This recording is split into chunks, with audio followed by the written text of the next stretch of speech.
Well, speaking about the organization of the project in the Kyrgyz Republic, the project lasted from November through July. It all started immediately after the TOT uh, training by UNESCO.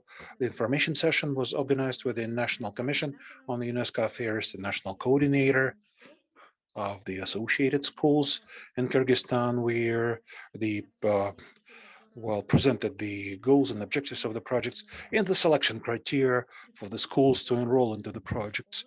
3 schools have been selected in Kyrgyzstan, also with the account of UNESCO recommendations and in the light of the COVID situation in the country.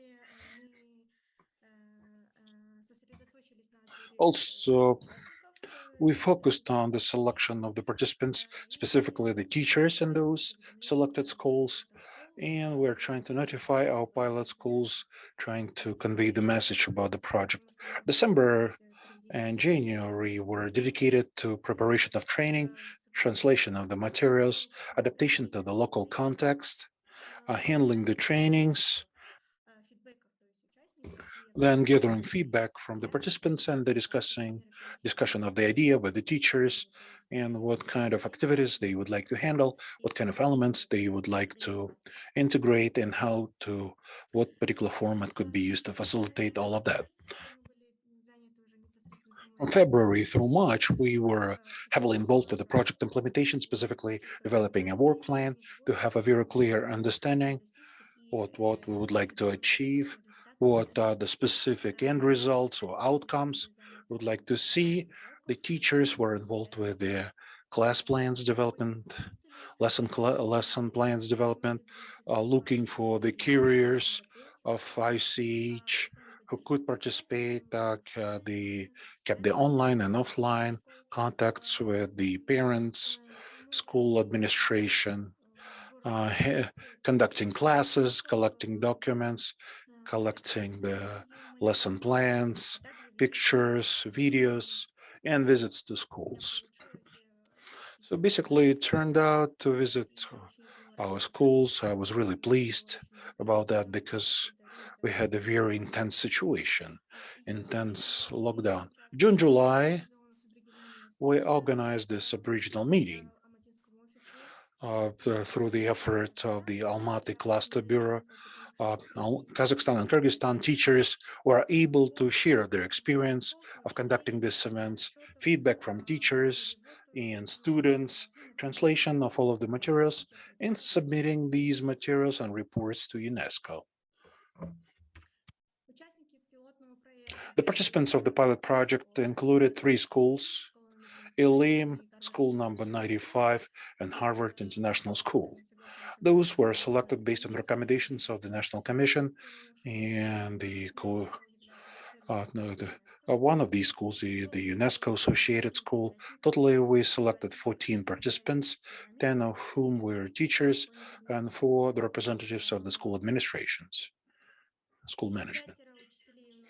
5 of the teachers were primary school teachers, and 5 were uh, middle school. So basically, the typical subjects they taught: history, music, languages and literature, geography, and some other subjects. What is most interesting, throughout the project implementation, our teachers were able to motivate and involve some of their colleagues into the facilitation of the project's related activities. Well, basically, we were joined by 18 more teachers, specifically through the school-wide events implementation and also through the information or awareness meetings in schools. Several teachers in different schools, they wish to join the project. So totally in this project, we had over 32 teachers involved, starting from primary school to middle school. So here you can see some of the pictures of students who participated in our schools in Elim and Harvard School. 195 students also participated in those events. So totally in Kyrgyzstan, as part of the project, more than how many? More than 300 students totally participated in the project-related activities related ICH. Training for teachers was organized back in January, lasted for the 2 full days in the UNESCO associated school, consisted of two parts. Part one was about basically about the convention, the ICH topics. Part two was a practical hands-on, where they had more group tasks to complete, specifically related to the development and preparation of the lesson plans. Also, teachers who had some experience in teaching ICH, they had opportunities to share their experience with the others.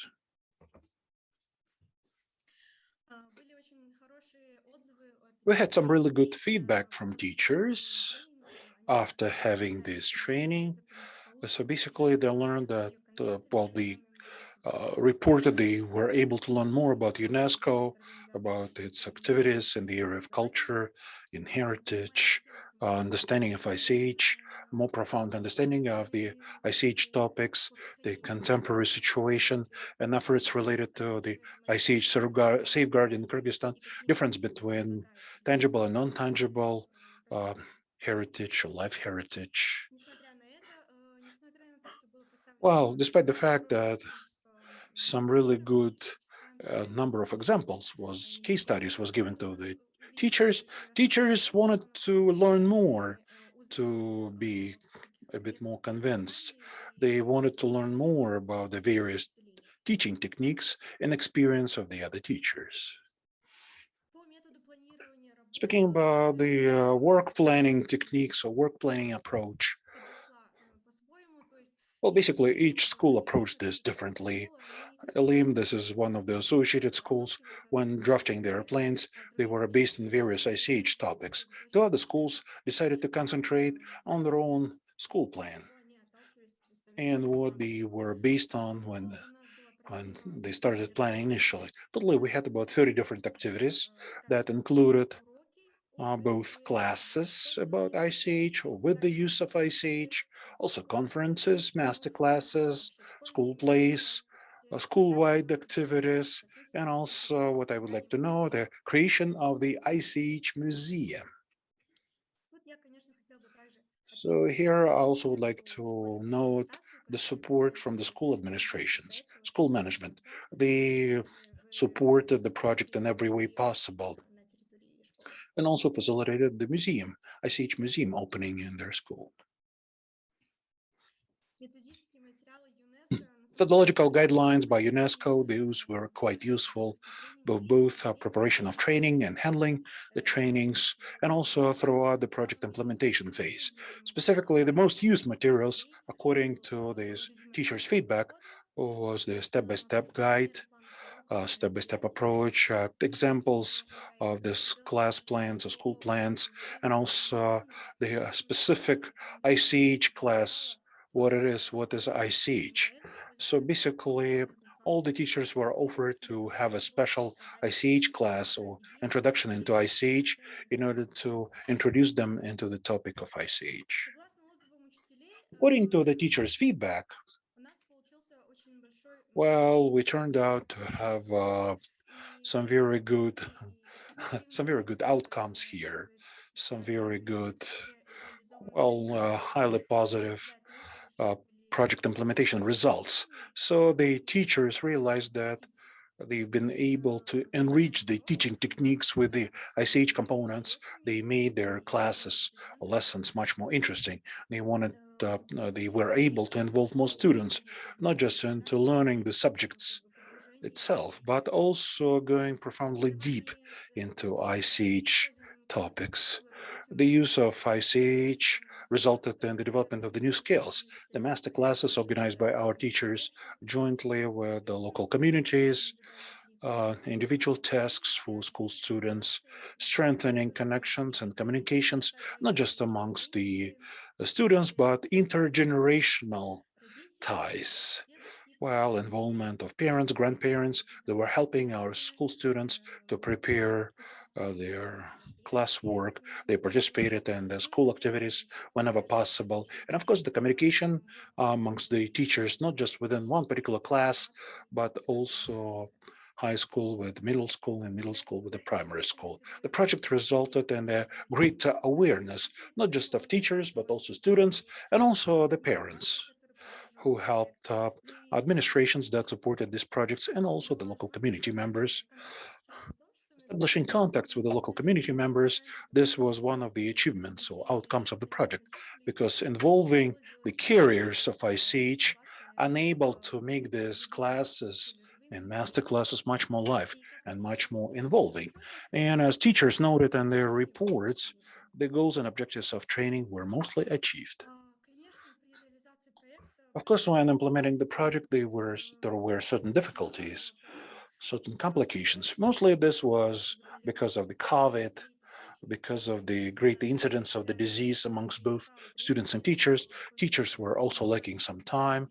They needed some extra time to handle classes, to conduct classes, and also some teachers needed some extra time because some of the practical classes with the help of the local community involvement, they required more time. Well, basically because the theoretical part would be delivered by teachers and the practical part by the local community members. So in the normal class time frame wasn't sufficient. The students' motivation, this is mostly about the motivation of high school students. They were mostly interested in, well, in enrollment into high educational institutions, but amongst some of the feedback we got, the feedback from the high school students who responded that while they were interested in studying ICH topics because this would help them to understand their cultural heritage, regardless of the fact that they are going to enroll into foreign universities and they were all going to study overseas. They wanted to understand their cultural heritage anyway. They wanted to tell about this to their school student mates overseas. For many of the teachers, this was the first experience of participating in this project, and it was the great degree of responsibility for them because only 3 schools were selected in the whole country and only about a dozen of teachers. And of course, the extreme work overload for teachers.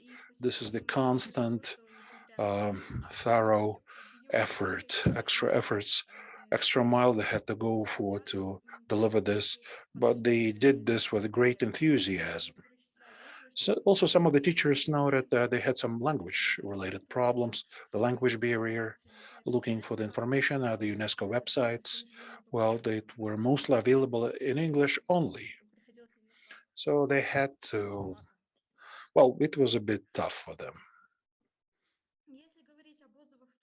Speaking about the students' feedback, well, they really enjoyed this newly proposed class format since they were more interactive, contained some specific tasks, games, master classes, some of the opportunity to do something with their own hands. So they really enjoyed these classes. Many of the students realized that they started seeing difference between tangible and non-tangible heritage. Some of them could uh, dive profoundly into this and learn more. Some of the students noted that they realized their role in passing ICH to the next generation, or how what they what an important role they play in passing it over. So also they mentioned getting some of the new skills. Some of them learned the skill of sewing. Others started playing traditional games and so on.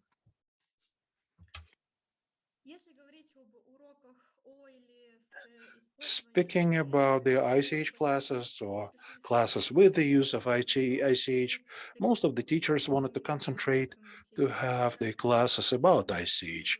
And as Sonia mentioned, it was a kind of difficult because even teachers had to get a better understanding of the topic. So basically, teaching and the spirit of global citizenship, it wasn't really always easy to implement these elements into classes because there wasn't enough time to explain the concept itself. And they had to use more time to organize such classes or to have the whole series of classes. So the practical tasks. While these master classes and practical tasks, well, they cover the area related to traditional handicrafts. The teachers would provide some theory or adding some skills and knowledge related to certain individual elements.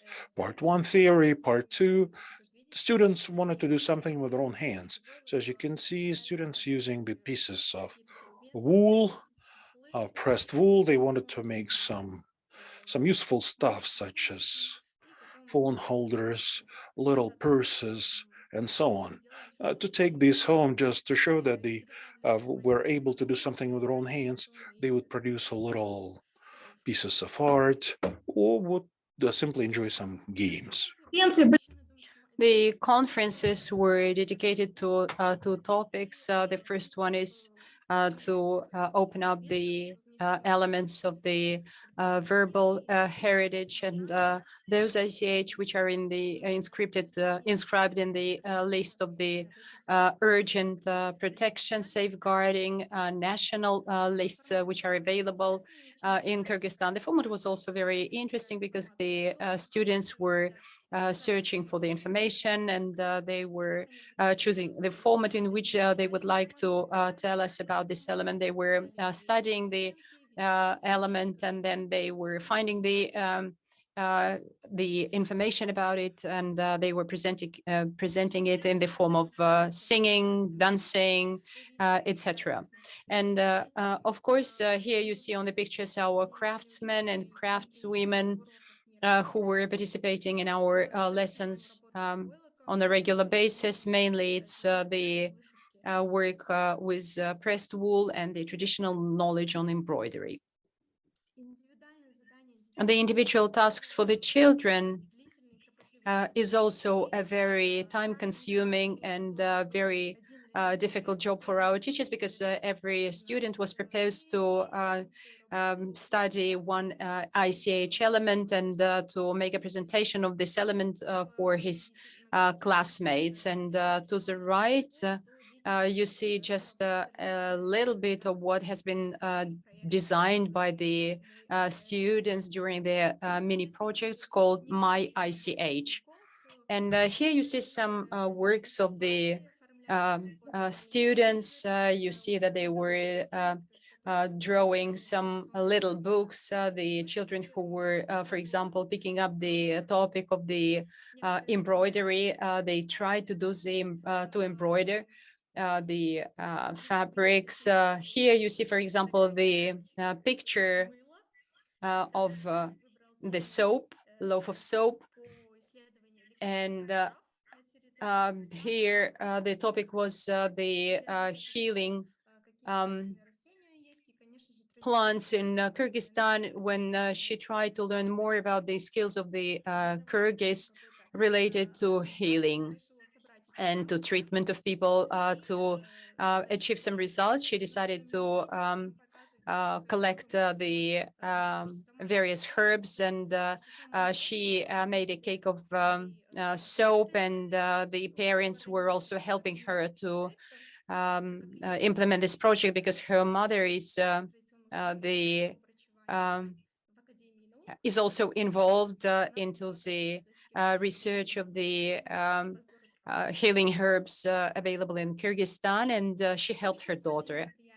Then we had some general events, activities, mainly in the framework of Nowruz celebrations. And here you see that the teachers managed not only to involve the teachers, but also the representatives of various sporting associations who are promoting different traditional sports. And here you see the representative of the federation who were providing their masterclass both to the teachers and to the students. And here to the right, you see the girls who are playing beshtash, which is a very widely spread traditional Central Asian game. And it can be stated that thanks to the lesson which was dedicated to this game, when the rules of the game were explained to the students and to the teachers, the background of this game was also explained. And therefore, during the Nowruz celebrations, you see how girls are playing beshtash. To the left, you see the picture of the lesson that was conducted in the framework of Nowruz celebrations, which was conducted in UNESCO associated school. However, the approach there was really very interesting because the whole school was involved into the Nowruz celebration, starting from the primary school all the way up to the secondary school. And this approach was really very interesting because all the students were proposed to study one ICH element and to make a presentation. The presentation was made by the students. Therefore, it was a kind of teaching by students to students when the higher grade students are telling about their ICH element and they are teaching the students of the primary school, and then they are turning over and the students of lower grades are telling about their ICH element.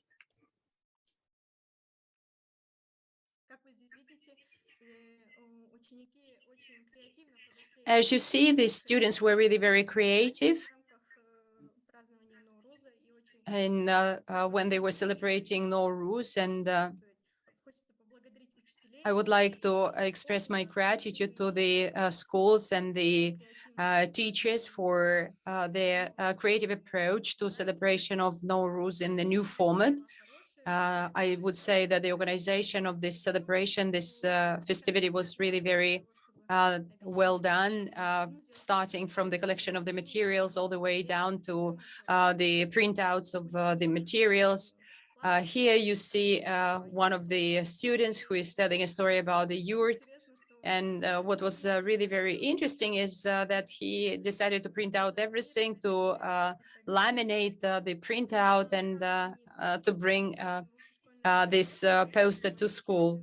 And the bearers, ICH bearers, were also participating in these festivities. You see them on the right at the bottom.